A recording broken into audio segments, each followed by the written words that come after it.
You check your bank account and then you check it again. Not because you forgot the number, you know the number, but you still need to see it just to make sure it's still there. And when you buy something for yourself, something small, something you can absolutely afford, there's that tiny flicker of guilt, like you did something irresponsible, like you took a risk you shouldn't have taken. And then there's the drawer full of saved containers, plastic bags inside other plastic bags, leftovers you can't bring yourself to throw away. You call it being practical, you call it being frugal, but it's not just that. There's a reason, a very specific reason, and it didn't start in adulthood. I'll come back to that, because here's what nobody really says out loud. Even if your life is stable now, even if the bills are paid, even if, objectively, everything is fine, there's still that low hum in your body, like a refrigerator running in the background.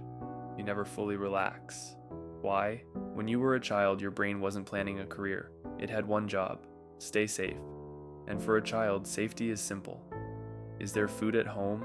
Are the adults calm? Is tomorrow predictable? If the answer was mostly yes, the nervous system could soften. It could play. It could wander. But if the answer was sometimes, or I'm not sure, or we'll see, then your brain did something remarkable. It adapted. It stopped relaxing and started preparing. It stopped settling and started scanning. It learned that stability is fragile. That's not dysfunction. That's intelligence. Your nervous system looked at the terrain and said, okay, these are the conditions. Adjust. And it did. Let me ask you something honestly. When an unexpected expense shows up, a car repair, an extra bill, does your reaction feel slightly bigger than the situation? You don't show it. You handle it. You always handle it. But inside there's that drop, that small jolt, that flash of, here we go. It's not just about the bill. It's memory, not mental memory, body memory. Because when you grew up in scarcity, money wasn't just money. It was safety. It was the emotional temperature in the room. So of course you monitor it. Of course you calculate ahead. That's not a flaw. That's pattern recognition. And the saving, the stockpiling, the reflex of don't throw that away. That didn't come out of nowhere either. Somewhere early on, your system learned a rule. You don't know when you'll have this again, so you keep it. That's not being cheap. That's not trusting supply completely. Because once supply wasn't consistent, your brain isn't outdated, it's loyal. It's still running the program that protected you. But this isn't really just about money. Money is just the most visible layer. Scarcity teaches something deeper than budgeting. It teaches instability, the feeling that the ground can shift.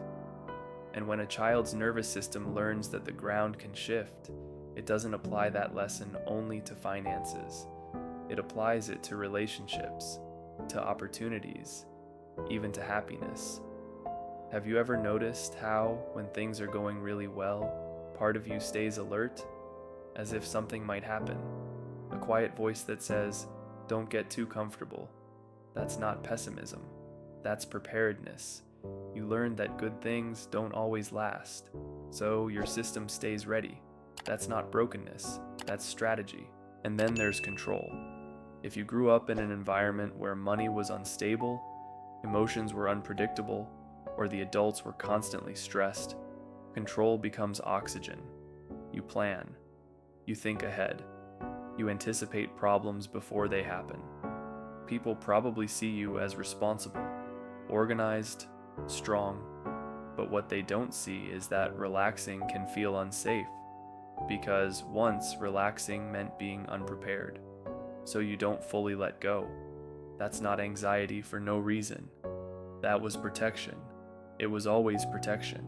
There's another layer that doesn't get talked about enough. When you grow up watching adults struggle, you quietly learn something. Having needs can make things worse, so you stop asking. You become low maintenance. You learn to go without. And as an adult, you might struggle to receive. When someone pays for you, it feels uncomfortable. When someone helps you, it feels like debt. Because at some point, receiving felt risky. So you built independence like armor. Smart armor, strong armor. But armor is heavy. Now here's the shift. Every one of these behaviors, checking, saving, planning, refusing to be a burden, is proof of how adaptive you were.